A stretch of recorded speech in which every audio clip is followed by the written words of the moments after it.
Police সদস্যদের কাজে যোগ দেওয়ার নির্দেশ দিয়েছেন পুলিশ মহাপরিদর্শক মোহাম্মদ ময়নুল ইসলাম। আইজিপির আহ্বানে সাড়া দিয়ে কাজে যোগ দিতে শুরু করেছেন পুলিশ সদস্যরা। আর সংকটকালীন সময়ে নগরীর নিরাপত্তা কাজে সেনাবাহিনী ও অন্য বাহিনীগুলোকে সহযোগিতা করছেন শিক্ষার্থীরা। তামজিদ সুমনের রিপোর্ট।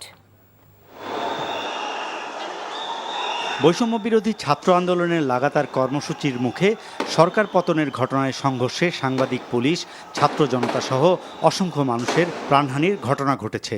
হামলায় মারা গেছেন অনেক পুলিশ, পুড়িয়ে দেওয়া হয়েছে দেশের অনেক থানা। এমন পরিস্থিতিতে দেশবাসীর পাশে থেকে পরিস্থিতি নিয়ন্ত্রণে কাজ করছে সেনাবাহিনী, আর তাদের সাথে সর্বোচ্চ সহায়তা করছেন সাধারণ শিক্ষার্থীরা। ছাত্রদের সহায়তা করছেন এলাকাবাসীও। আমরা দিনের বেলা এরকম ট্রাফিকের দায়িত্বটা পালন করি, আর আজকে আমরা এক্সট্রা বাজার মনিটরিং গ্রুপিংও করেছি।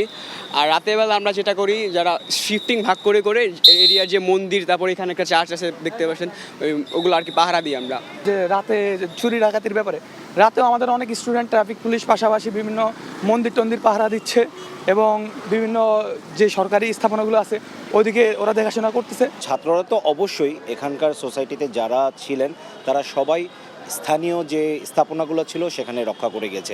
পুলিশ বাহিনীকে সাহস যোগাতে এবং তাদের নিরাপত্তা দিতে থানায় থানায় অবস্থান নিয়েছেন সেনা সদস্যরা। তাদের যথাসম্ভব সহযোগিতা করছেন শিক্ষার্থীরাও। কয়েকদিন ধরে স্পেশালি রাতের বেলা দুষ্কৃতকারীকে বিভিন্ন বাড়ি ঘরে গিয়ে ভাঙচুর করছে, দোকানপাট লুটপাট করছে। আমরা বিভিন্ন জায়গা থেকে অনেক লোককে আমরা গ্রেপ্তার করতে সক্ষম হয়েছি। আমাদের স্টুডেন্টরা এসব কাজে, আমাদের locals students, red crescent, scouts, BNCC এবং আনসার সদস্যরা সক্রিয়ভাবে আমাদেরকে সাহায্য এবং সহযোগিতা করে যাচ্ছে। পুলিশ আমাদের দেশের একটা খুবই গুরুত্বপূর্ণ একটা বাহিনী, তাদের ছাড়া আমাদের চলা আসলে অসম্ভব। তো তাদের নিরাপত্তার বিষয়টাও আমাদের মাথায় আছে। এদিকে যেসব থানায় সংস্কার কাজ করতে হবে সেগুলোতে পর্যায়ক্রমে কাজে যোগ দেবেন পুলিশ সদস্য, আর অক্ষত থানাগুলোতে এরই মধ্যে কাজে যোগ দেওয়ার নির্দেশ দিয়েছেন পুলিশের মহাপরিদর্শক। আমরা যত দ্রুত সম্ভব পারলে আজকে থেকে আমাদের জিডি এবং মামলার কার্যক্রম বা জনগণের সেবা, প্রাথমিক সেবা আমরা দেওয়া শুরু করব। পরবর্তীতে ধাপে ধাপে পর্যায়ক্রমে আমরা এলাকায় টহল সহ বিভিন্ন যে আগের কার্যক্রমে আমরা ফিরে আসব।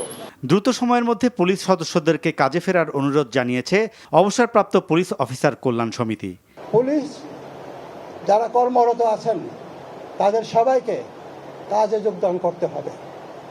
পুলিশ কোনোদিন ডিউটির বাইরে থাকতে পারে না, এটা কিন্তু 1 নম্বর কথা। যত পরিস্থিতি হোক পুলিশকে কাজে যোগদান করতে হবে।